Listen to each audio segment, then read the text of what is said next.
Fala galera, beleza? Hoje nós vamos começar a série Tabela Periódica. Hoje nós vamos então conhecer um pouquinho do histórico de como veio a tabela periódica. Para que surgiu a tabela periódica? É simples. Nós, por exemplo, nós temos uma organização das nossas coisas. Pelo menos para quem é organizado, tem gente que chega em casa, joga tudo, toca o terror. Mas para quem é organizado tem tipo assim, o seu lugar para colocar o seu livro, o seu caderno, sua mochila, o seu sapato. Para quem está estudando para o vestibular, tem os seus horários todos organizados, bonitinho. Então é sempre bom estar organizando as coisas. Então antigamente aconteceu a mesma coisa. Houve então uma necessidade de organizar, catalogar os elementos químicos que eram descobertos na época. Então surgiu então a ideia de construir então uma tabela periódica. O primeiro modelo de tabela periódica ela ocorre no ano de 1829. Então em 1829 vem um carinha chamado Dobereine.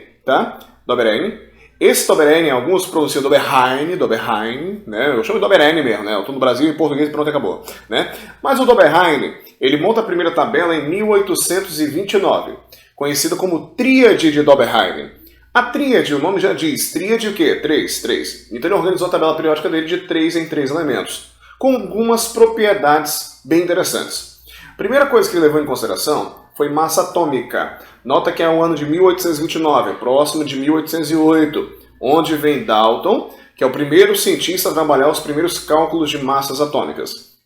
Então, quando Doberheim foi montar sua tabela periódica, ele pegou os 3 elementos, obedecendo os seguintes critérios. Primeiro critério, uma das tríades principais da tabela dele era a tríade do ferro, que é formada pelo ferro, o cobalto e o níquel. Se você pegar a sua tabela hoje e observar, o ferro, o cobalto e o níquel, eles têm massas bem próximas. Então, um dos critérios que ele utilizou para montar sua tríade foi justamente esse: organizar por ordem de massas atômicas próximas. O segundo critério que ele utilizou foi pegar o seguinte: são 3 elementos, então ele pegava os elementos da ponta da tríade, somava os 2, como está mostrando aí, somava os 2 e dividia por 2. O resultado dessa média aritmética tinha que dar a massa do elemento central da tríade, ou a massa dele certinho, ou tinha que dar pelo menos uma massa próxima. Beleza, hein? Então, é assim que funciona a primeira tabela periódica montada no ano de 1829. Então, 1829, tríade de Doberheim. Essa era a característica. Já no ano de 1862, surge o segundo modelo de tabela periódica, elaborado por Champ-Courtois. Olha o nome do caboclo aí, Champ-Courtois. Eu chamo de Champ-Courtois, mas aí meu aluno uma vez me corrigiu em sala de aula, falou que era Champ-Courtois. Faz o biquinho assim, Champ-Courtois. Champ-Courtois, no ano de 1862, cria a tabela que fica conhecida como parafuso telúrico. O parafuso telúrico era uma tabela em formato cilíndrico, onde você tinha diagonais e eram traçadas por 18 colunas verticais.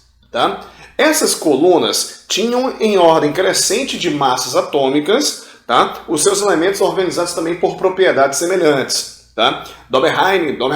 Champ-Courtois, ele considerava o oxigênio como sendo o principal elemento de sua tabela periódica. Esse é o segundo modelo de tabela periódica, 1862. Não teve muito sucesso. Tanto que no ano de 1863, vem um outro cientista e constrói uma tabela conhecida como Lei das Oitavas. Essa tabela é organizada aí por Newlands. Newlands então constrói sua tabela baseada em notas musicais. Aí imagina, uma coisa muito linda, você organizar tabela envolvendo a música, você aprende melhor. Isso foi o que ele fez. Então nessa época ele organizou a tabela de acordo com as notas: Dó, Ré, Mi, Fá, Sol, Lá, Si. Geralmente você fala o Dó depois do Si, Então foi mais ou menos isso que ele fez. Ele pegou os elementos e organizou de 7 em 7, onde o 8º elemento da coluna, ele tinha que ter as propriedades semelhantes às do primeiro da coluna anterior. Então foi assim que o nosso amiguinho Newlands organizou sua tabela periódica. Então nota aí, 1829, tríade de Doberheim, 1862, o parafuso telúrico de Champ-Courtois, e 1873, a Lei das Oitavas, elaborada por Newlands. Já no ano de 1869, veio uma tabela que eu não tenho um nome, mas eu dou nome para ela, que é a tabela quase atual. O que é a tabela quase atual? É a tabela de Dmitry Ivanovich Mendeleev. Dmitry Ivanovich Mendeleev ele constrói uma tabela que quase vem a ser a tabela atual. Por quê? Ele foi um cara que cometeu um erro assim gravíssimo que hoje nós já sabemos qual é o erro dele, que foi considerar também massa atômica como propriedade principal dos elementos, coisa que os anteriores também fizeram. Tá? Então ele pegou sua tabela periódica, organizou em linhas verticais e linhas horizontais. Tá? Tudo levando em consideração a ordem crescente das massas atômicas. Só que tem um detalhe. Se você pode observar na tabela dele aí, ó, que tem alguns espaços não preenchidos, né? Algumas incógnitas, algumas interrogações. Qual o objetivo dele com isso? Ele pensava assim, peraí, eu estou aqui montando minha tabela, tem alguns elementos que vão ter essas características, mas não sei que elemento é esse. Eu sei então que futuramente, olha a onda do cara, o cara era futurístico, olha, ó, futurístico, né?